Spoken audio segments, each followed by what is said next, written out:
اعوذ باللہ من الشیطان الرجیم بسم اللہ الرحمن الرحیم زرحمت کن نظر برحال زارم یا رسول اللہ غریبم بے نوایم خاک سارم یا رسول اللہ صلی اللہ علیہ وآلہ وسلم۔ السلام علیکم ورحمۃ اللہ وبرکاتہ۔ الحمدللہ رب العالمین، اللہ کا بہت بہت شکر احسان ہے کہ اس نے ہمارے زبان پر درود شریف کو جاری کیا اور ہمیں رسول پاک صلی اللہ علیہ وسلم سے محبت کرنے کا ایک نیا سفر عطا فرمایا۔ اللہ اس سفر میں ہمیں کامیاب رکھے اور مرتے دم تک اور مرنے کے بعد بھی حضور پر عاشقانہ طریقے سے خوب درود و سلام پڑھنے کی توفیق عطا فرمائے، آمین۔ ایک بہن ہے ہماری، وہ بتاتی ہیں کہ وہ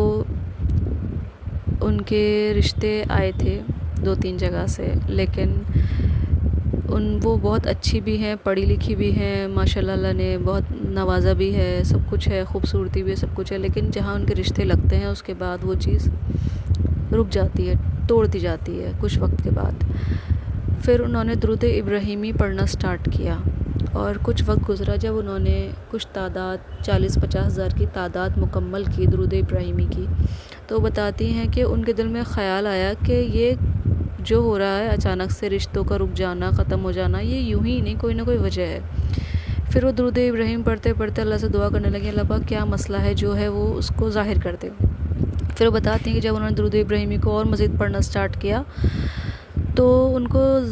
کو خواب میں بتایا گیا کہ یہ دشمن ہے تمہارا اور یہ تمہارے رشتوں کو ختم کرانے کے لیے تم پر جادو کراتا ہے۔ تو یہ چیز وہ شاکڈ ہو گئی، وہ ان کا ایک جانکار، ایک رشتہ دار نکلا جو ان سے ایک بغض اور ایک نفرت کی وجہ سے ان کے رشتوں میں مطلب رکاوٹیں، بندشیں ڈالنے کی کوشش کرتا تھا۔ اب یہاں پہ ایک چیز سمجھنے کی یہ ہے کہ کوئی ہماری چیزوں کو کیسے روک سکتا ہے، ہمارے اوپر نعمت کیسے، آنے والی نعمتوں کو کیسے رک جائے گا، کسی کے کرنے سے نہیں ہوتا، نہیں، سب کچھ اللہ کے کرنے سے ہوتا ہے، لیکن انسان اپنے لیے اچھائی اور اپنے لیے برائی دونوں راستے وہ خود چنتا ہے۔ جیسے کہ حابیل اور قابیل والے معاملے میں کہ ایک نے جب پتھر اٹھایا دوسرے کو مارنے کے لیے، تو دوسرا اپنے آپ کو بچانے کے لیے پتھر اٹھا سکتا تھا یا مار سکتا تھا، لیکن انہوں نے کہا کہ میں تجھے مارنے کے لیے پتھر نہیں اٹھاؤں گا، میں چاہتا ہوں کہ میرے گناہ بھی تو سمیٹ لے، تو وہ قتل ہونا تھا، لیکن ایک اچھائی اور ایک برائی، کہ ایک کو خوف خدا تھا اور ایک کو اللہ سے خوف نہیں تھا، نفس کی غلامی میں۔ اسی طریقے سے ہم لوگ جو بھی راستہ اختیار کرتے ہیں اپنے فائدے کو حاصل کرنے کے لیے، دنیاوی فائدے کو، تو ہمیں اللہ پاک نے دے رکھا ہے کہ تم خود چنو گے اچھا راستہ، برا راستہ، اور میں تمہیں اس پہ چھوڑتا ہوں۔ تو اس لیے یہ اللہ کے حکم سے ہی ہوتا ہے، جو مشکلات آنی ہوتی ہیں اللہ کے حکم سے آنی ہوتی ہیں، لیکن ان کے پیچھے کوئی نہ کوئی مقصد حاصل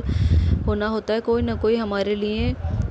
راستے کھلنے ہوتے ہیں، کوئی نہ کوئی ہمارے لیے راز کھلنے ہوتے ہیں۔ تو انہوں نے یہ بتایا کہ اب وہ ماشاءاللہ 4 لاکھ درود ابراہیمی پڑھ چکی ہیں الحمدللہ، اور ان کو بہت سکون ہے، دلی سکون ہے۔ وہ کہتی ہیں کہ پتہ نہیں، ایسا لگتا ہے کہ درود ابراہیمی مل گیا ہے تو سب کچھ مل گیا ہے۔ یہ بتانے کا صرف یہی مقصد تھا کہ درود ابراہیمی پڑھنے والوں کو کہیں نہ کہیں سے بتا دیا جاتا ہے جو بھی ان پہ مشکلات آنے والی ہوتی ہیں، اور